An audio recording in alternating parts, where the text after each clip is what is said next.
Hello student, आप सभी को इंडियन एजुकेशन में स्वागत है और आप लोग को पढ़ाने के लिए लाई हूँ लेबोरेटरी डाटा के बारे में। तो देखिए, आप सभी वीडियो अच्छा लगे तो वीडियो को लाइक और सब्सक्राइब जरूर कीजिए। तो आज क्या पढ़ना है लेबोरेटरी डाटा में, तो difference count of white blood, difference count white blood में पढ़ना है डिफरेंस काउंट। तो ये क्या है कि एडल्ट में न्यूट्रोफिल की संख्या कितनी होती है, तो 40 से 75% होती है। एडल्ट में न्यूट्रोफिल की संख्या कितनी होगी, तो 40 से 75%। और लेम्फोसाइट कितनी होती है एडल्ट में, तो 20 से 35% होती है। और मोनोसाइट की मात्रा संख्या कितना होगा, तो 2 से 10% होती है। अगर इससे बढ़ जाने से मोनोसाइटिस बीमारी हो जाती है। अब क्या है कि एस्नोफिल की पॉइंट कितनी होनी चाहिए, तो 1 से 6%। अगर बढ़ेगा तो एस्नोफिलिया की बीमारी होगा। तो ये काउंट कर, यही काउंट होगा किसका, तो डिफरेंस काउंट वाइट ब्लड में, ये डिफरेंस काउंट एडल्ट में। तो बैसोफिल की मात्रा कितनी होती है, तो 0 से 1% होती है बैसोफिल। तो बैसोफिलिया बीमारी हो जाती है से बढ़ने पर।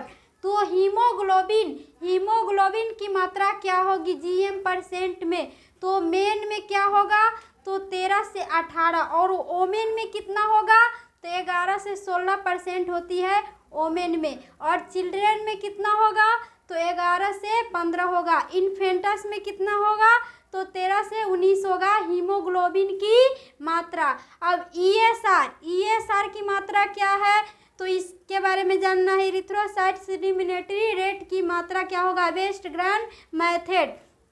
तो ESR में मेन में कितना होगा पॉइंट, तो 3 से 5 mm फर्स्ट आवर में होगा। फर्स्ट आवर में मात्रा ESR का कितना होती है, तो 3 से 5। अगर 3 से 5 को बढ़ जाने पर मेन में क्या होगा, तो बीमारी हो सकती है। 7 से 15 mm एक सेकेंड आवर में होगा, 7 से 15। ओमेन औरत में कितनी होगी, जो 4 से 7 mm होगा फर्स्ट आवर में। और सेकेंड आवर में कितनी होगी, तो 12 से 17 mm होगा सेकेंड आवर में।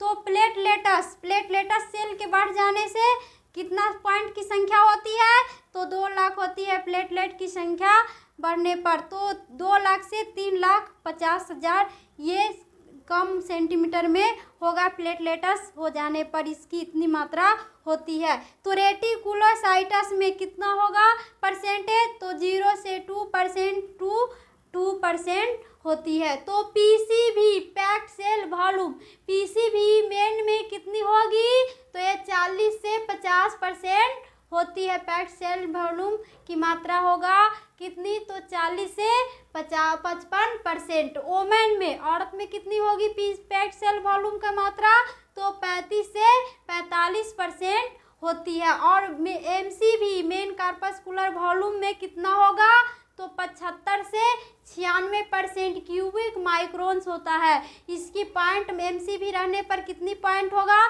तो 75 से 96% होगी।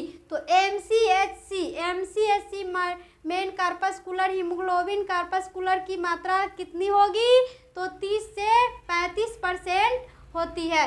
तो एडल्ट में होगा 30 से 35% होती है। PVI 3.5 से 7 I, तो माइक्रोग्राम 100 ml में कितनी होगी, 100 ml में PVI की संख्या, तो 3.5 से 7 होती है। और कलर इंडेक्स में एवरेज में कितना होगा, तो 1 होती है। और ब्लड बायोकेमिस्ट्री में कितनी होगी, ब्लड बायोकेमिस्ट्री में क्या आती है, तो ब्लड बायोकेमिस्ट्री में होगा ब्लड बायोकेमिस्ट्री में क्या होती है, तो ब्लड शुगर होती है। ब्लड शुगर फास्टिंग में कितनी होती है, तो 65 से 120 mg/% में होता है फास्टिंग में। बायोकेमिस्ट्री के अंतर्गत ब्लड शुगर फास्टिंग में होगा 65 से 120 mg%। और ब्लड शुगर में पोस्ट प्रेंडियल में कितनी होती है, तो 130 से 140